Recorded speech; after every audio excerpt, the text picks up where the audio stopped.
Kingdomcome Deliverance 2. I really fuck with this game. It's been extremely distracting. And I love it. I love this fucking game. Great story. I think I honestly thought about this a lot, and voice acting is on the level of Red Dead Redemption 2 cast. I am Muten Gaming. And to be real, you know, YouTube, he's Muten Gaming on YouTube, and I've been away. I've been in the streets. Don't ask. I've been in the streets. Anyways, and I've been playing fucking dice with niggas in Cuttenberg and shit. So I'm just gonna talk about my save. I am a master thief. Yes, I loot all of the local stores, no matter how high end or low end. I'm going in people's houses. I'm stealing women's dresses. I'm going in their pants pockets. I'm doing everything. I'm stealing stuff I don't need, just to see what happens, because everything you do, you can see the reaction to this shit. The map is like, you want to try to figure it out by memory, to be honest, or you're going to be opening up your map a lot, and I do that.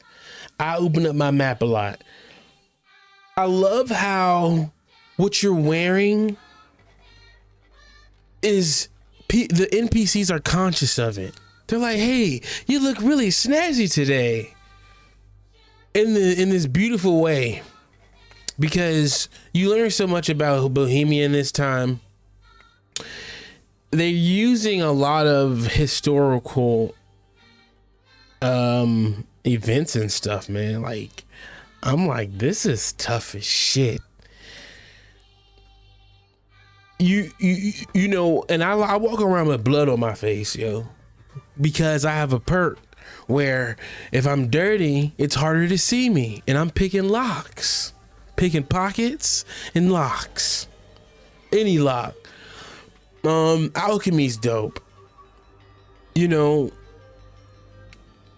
you feel smart when you do it, because it's like you can be a little off and make your own potions and get your own kickback from it, because it's kind of like alchemy is more about how experienced you are with your materials. Blacksmithing, I make master class blades. I've established a fucking guild of swordsmen. You feel me? I won tournaments. I got hands. I can read well. I've written letters for motherfuckers. I'm a scribe. I've talked to the dead. I've talked to death herself. They just be walking around in random encounters and side quests. I've been all underground through tunnels. I've learned of the Ancient Thieves Guild. And I say all that to say is, I totally got off track of the main quest. And I fuck with this game. Oblivion just came out, and I'm like, why would I play Oblivion right now? I have Oblivion on my fucking desktop. Why would I play it right now if I'm playing this, where it's just such a upgrade to that style of game? And I can't wait until this company, these developers, make a fantasy game. I feel like I'm repeating myself. I've been saying that shit a lot. Is it going to be Game of the Year? The answer is no.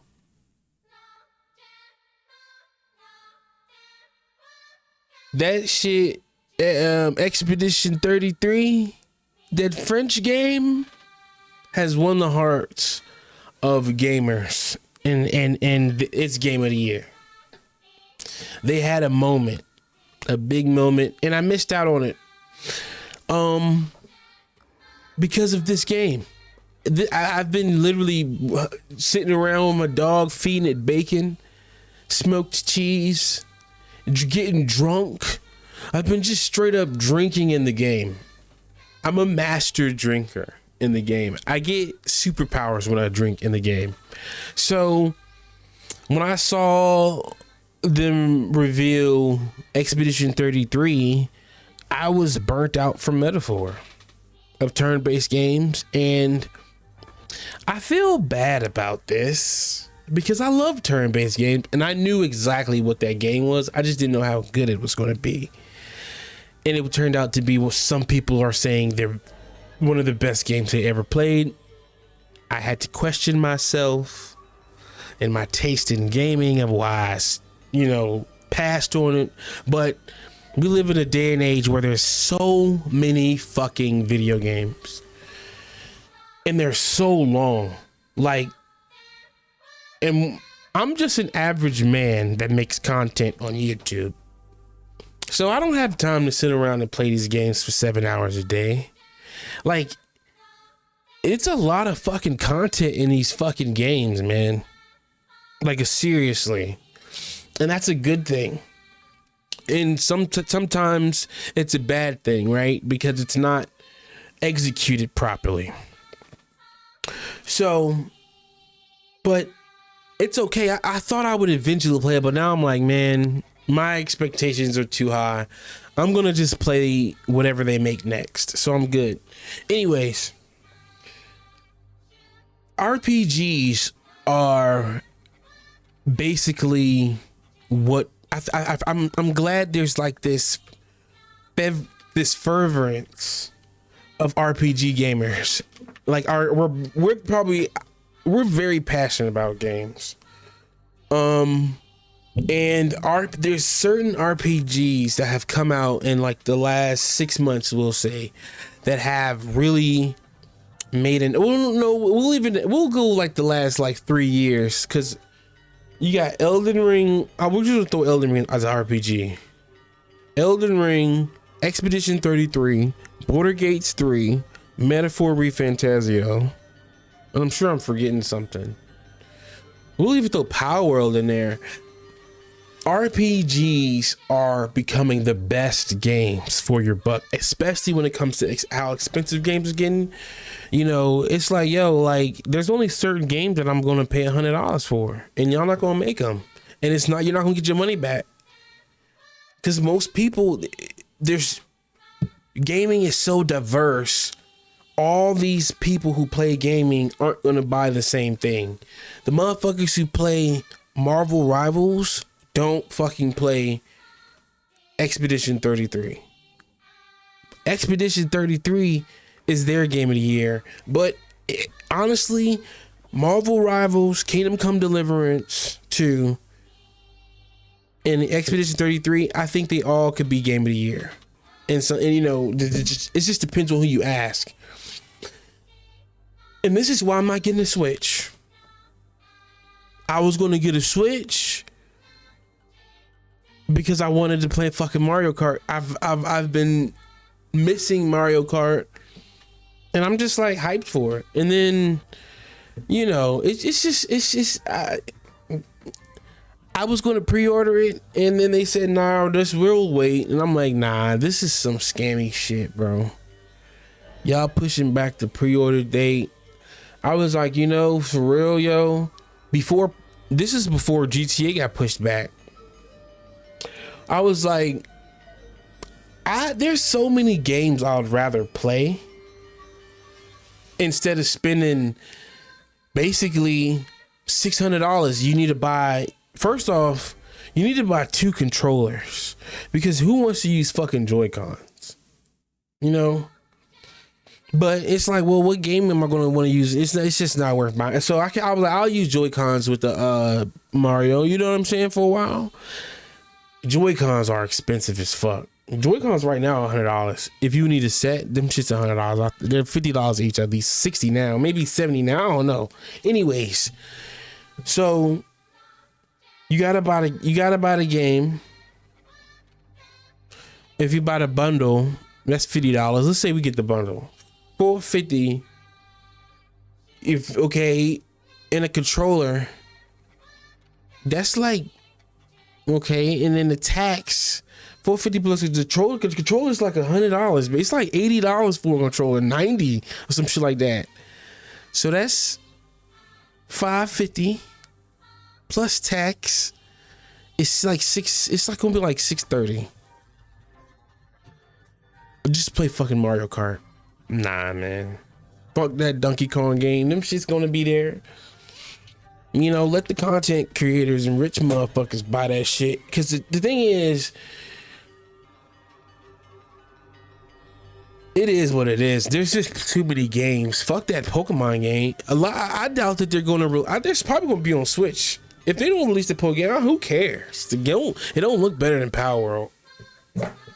So you got these companies who are supposed to be the underdogs, with Warhorse, the guys who made Power World, the French in their turn-based game, RPG game. They're taking all of the gaming news media headlines as being the best games to play. And I'm like, yo, that's what we need. Now we need to give the next step is for them to make a huge investment on their next products. I want the guys who made Kingdomcome Deliverance 2 to make a fantasy game with all the bells and whistles of Kingdomcome Deliverance 2. Just, that's the only thing it's so good because they kind of play around with religion and folk tales and stuff. And it has this their fantasy, but it's not real. It's never real, except when I met Death. It was kind of crazy. Then there was somebody who was spying on me. I met. He knew my name and shit. I'm like, what the fuck? I killed him. You can't have people around just knowing shit about me, because Henry is so amazing, and because he's exactly what you make him to be. I am Muten Gaming, and we are living in a golden age of RPGs. I'm out.